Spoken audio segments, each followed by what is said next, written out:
बिस्मिल्लाहिर्रहमानिर्रहीम। अस्सलाम वालेकुम नादरीन, आप यूट्यूब चैनल देख रहे हैं। मैं इमरान खान हूँ।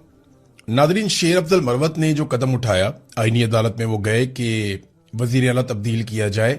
जो नया वजीर आला सुहेल आफरीदी है वो ठीक नहीं है।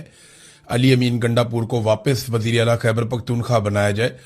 इस मामले पे शेर अफजल मरवत पे ज्यादा तनकीद हो नहीं रही, क्योंकि पाकिस्तान तहरीक इंसाफ के लोग ये समझते हैं कि अब वो पाकिस्तान तहरीक इंसाफ का हिस्सा नहीं है, और इमरान खान पहले ही उनके बारे में बता चुके हैं कि ये आदमी हम में से नहीं है।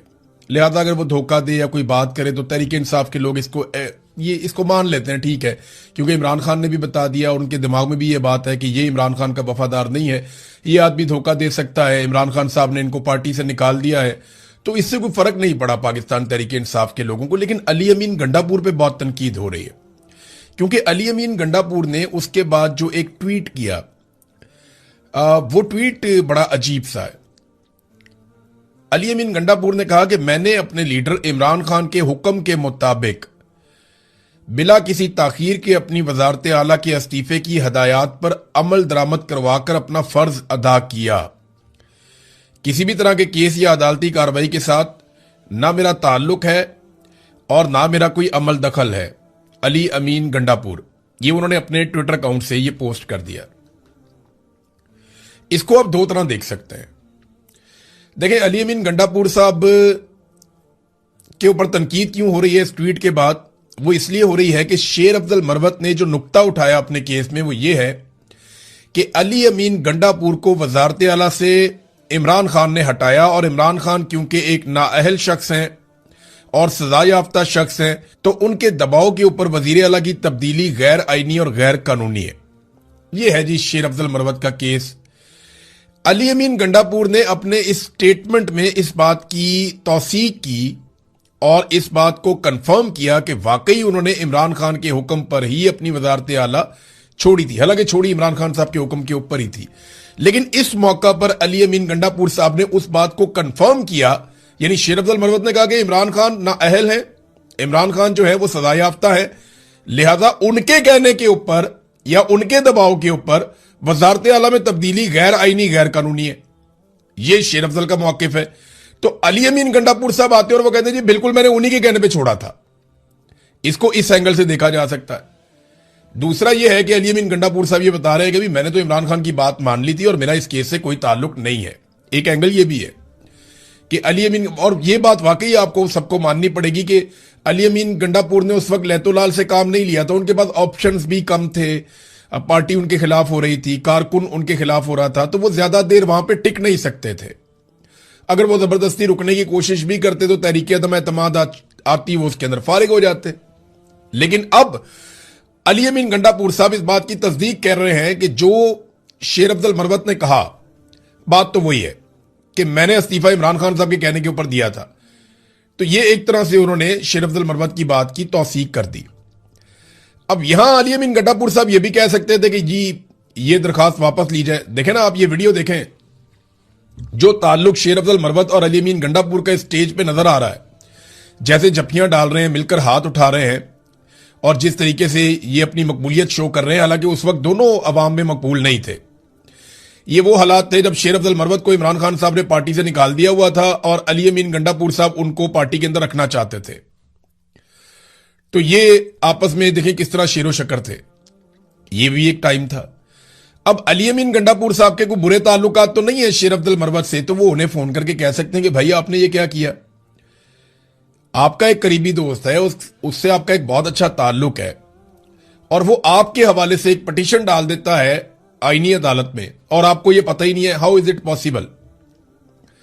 तो इस पे जो बात की है बैरिस्टर गौहर ने, जो चेयरमैन है पाकिस्तान तहरीक इंसाफ के इस वक्त, उन्होंने इसे साजिश करार दिया। शेर अफजल की वजीर आला खैबर पख्तूनख्वा को हटाने की आईनी दरखास्त एक साजिश है, यह बैरिस्टर गौहर ने कहा। रुकन असेंबली भी है शेर अफजल मरवत साहब, उनकी जानिब से वजीर आला अली अमीन गंडापुर की बहाली की दरखास्त को साजिश करार देते हुए बैरिस्टर गौहर ने कहा कि वजीर आला हटाने की इजाजत सिर्फ बानी चेयरमैन इमरान खान देते हैं और सुहेल आफरीदी उनकी मर्जी से बने हैं, यह फैसला तब्दील नहीं हो सकता। एक तरह से यह भी तौसीक कर रहे हैं। असल में देखिए बड़ा टेक्निकल मामला है। इमरान खान साहब का यह हुक्म था कि वजीर आला तब्दील कर दिया जाए, और इमरान खान साहब ने ही फाइनल किया था कि सुहेल आफरीदी को वजीर आला बनाया जाए। यह बात एक हकीकत है, लेकिन इसी एक नुक्ते को कानूनी जवाब फराहम करके अब इमरान खान साहब क्योंकि नाअहल हैं, वो सजा याफ्ता है जनाब, उनके दबाव पे हटाया, लिहाजा वापस बहाल किया जाए। और यहां आईनी अदालत से आप किसी भी बात की तवक्को कर सकते हैं, यहां कुछ भी हो सकता है। अब जो सबसे इंपॉर्टेंट खबर है ना, वो दी थी शहजाद अकबर साहब ने। शहजाद अकबर साहब ने कहा था कि यह साजिश 3 लोगों ने मिलकर बनाई, और आज से कुछ दिन पहले शहजाद अकबर साहब ने यह सारा भांडा फोड़ा था। चंद दिन पहले शहजाद अकबर साहब ने एक वीलॉग में यह बताया था कि 3 लोगों की मुलाकात हुई है चक शहजाद के एक फार्म हाउस पे, और उसमें शेर अफजल मरवत, राणा सनाउल्ला और गंडापुर का उन्होंने नाम लिया था। और ये 1 अप्रैल को उन्होंने कहा था मुलाकात हुई है, उसमें चंद चीजें तय पा गई थी, और इस पिटीशन का फाइल करना भी उसी वक्त तय पा गया था जो अब फाइल कर दी गई है। ये शहजाद अकबर साहब ने पहले खबर दे दी थी, कार्रवाई अब हो गई है, मजीद तफसीलात आपको मिलती रहेंगी। तो खैबर पख्तूनख्वा की जो हुकूमत है, जिसमें इस वक्त वजीर आला सुहेल आफरीदी हैं, उसके ऊपर मीडिया की तरफ से भी अब यलगार की जा रही है, उसके लिए जमीन तंग की जा रही है। वहां गंदम की फराहमी बंद कर दी गई है, गैस की फराहमी बंद कर दी गई है। अचानक से दहशतगर्दी के वाकयात बहुत बढ़ गए हैं, ड्रोन से भी लोग शहीद हो रहे हैं, मार्टर से भी लोग शहीद हो रहे हैं। जब ये सारी चीजें आप प्लस माइनस करके देखते हैं तो ये एक हुकूमत को मुकम्मल तौर पे नाकाम बनाने की कोशिश है। और आपको पता है पाकिस्तान की मिलिट्री एस्टेब्लिशमेंट इन कामों में बड़ी माहिर है, वो हमेशा से यही करते चले आए हैं, और अब वो अपने तमाम हथकंडे इस्तेमाल कर रहे हैं मीडिया समेत, और कोशिश करेंगे कि सुहेल आफरीदी अगर बात मानते हैं तो ठीक है, अगर वो कंट्रोल में आ जाते हैं और मर्जी के मुताबिक चलते हैं तो फिर तो ठीक है। लेकिन अगर सुहेल आफरीदी उसी रास्ते पर चलते हैं जो इमरान खान ने बताया हुआ है, तो उनकी हुकूमत गिराने की कोशिश की जाएगी।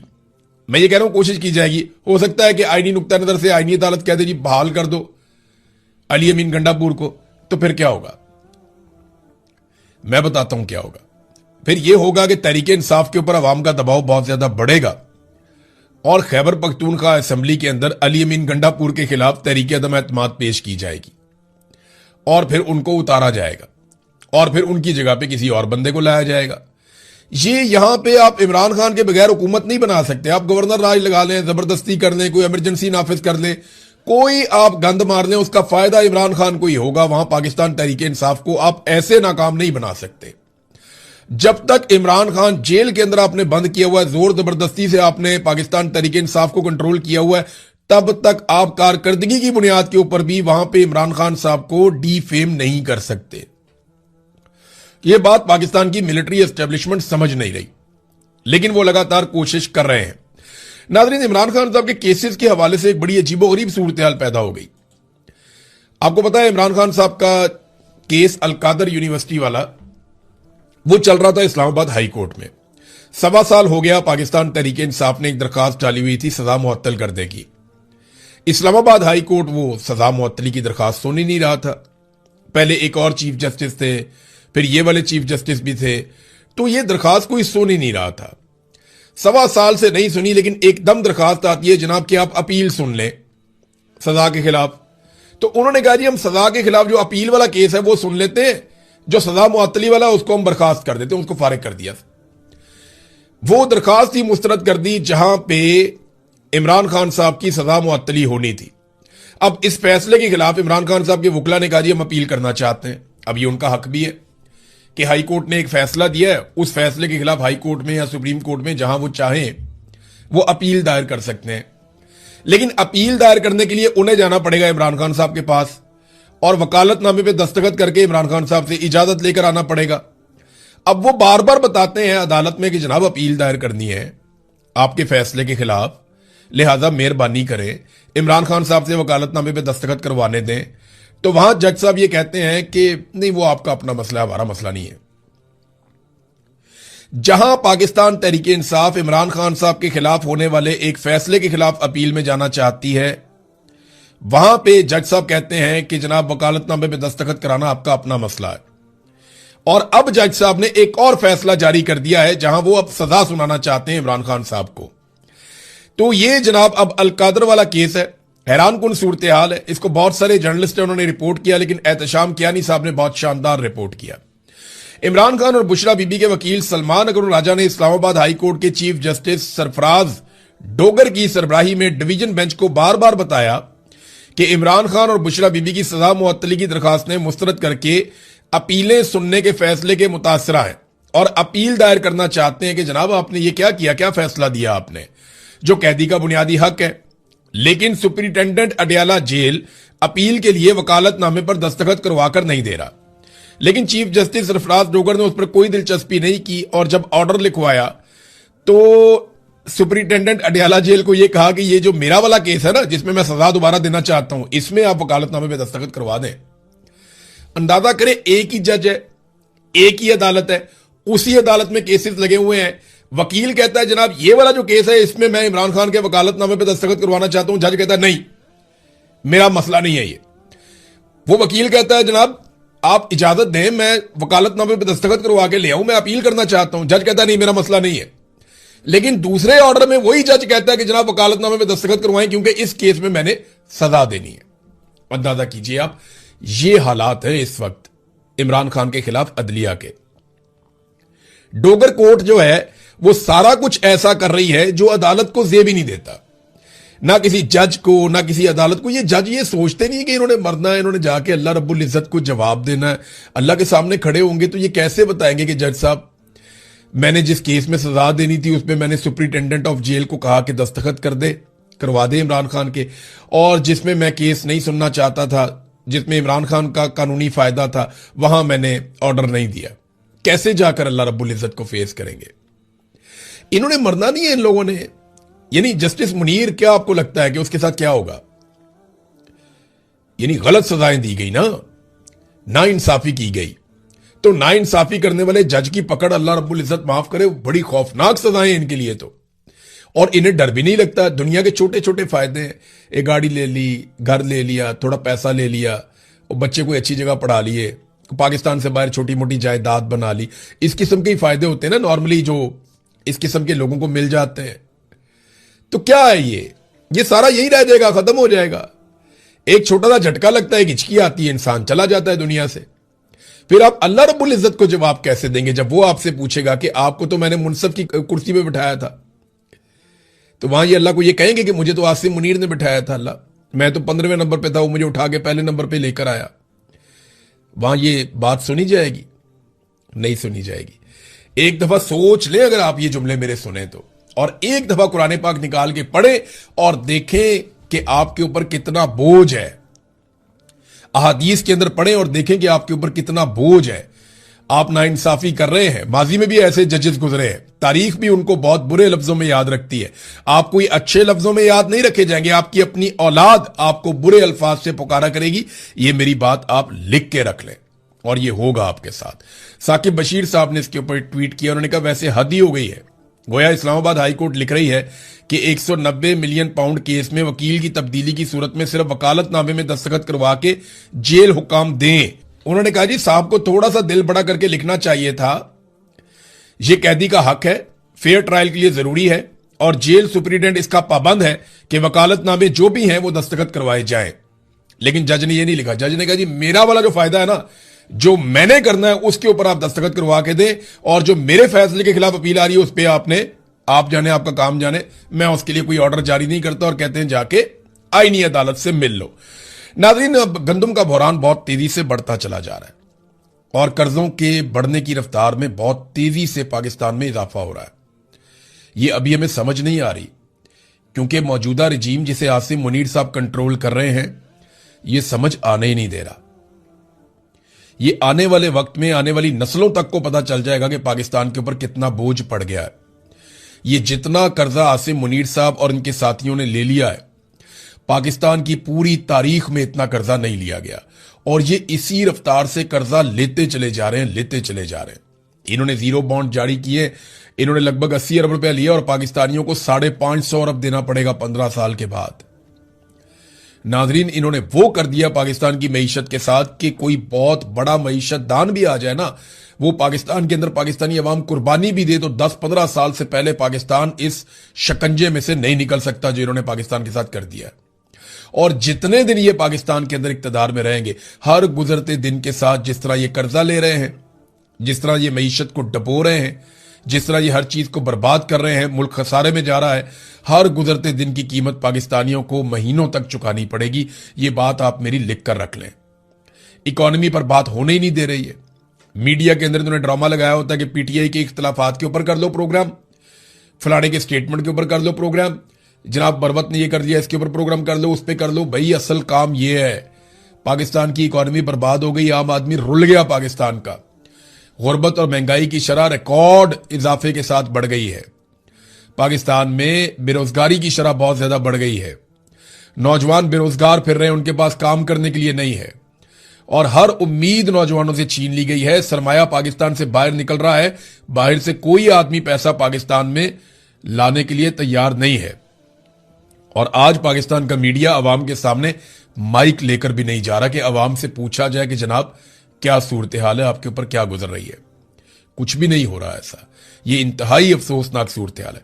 आसिम मुनीर साहब अब ईरान जाएंगे। दो खबरें ऐसे आई हैं कि शायद ये दौरा मुलतवी हो सकता है, लेकिन ज्यादा खबरें यही हैं कि आसिम मुनीर साहब ईरान के दौरे पर जाएंगे। जाना तो उन्हें है, थोड़ा बहुत ऊपर नीचे हो सकता है, और कोशिश यही है कि ईरान और अमेरिका किसी ऐसे नतीजे पर पहुंच जाएं जहां पे यूरेनियम का मसला और आबना हुर्मुज का मसला हल हो जाए, और ईरान जो चाहता है उसमें कुछ चीजें ईरान को मिल जाएं और डोनाल्ड ट्रंप को फेस सेविंग मिले ताकि दुनिया की जान छूटे इस लड़ाई से।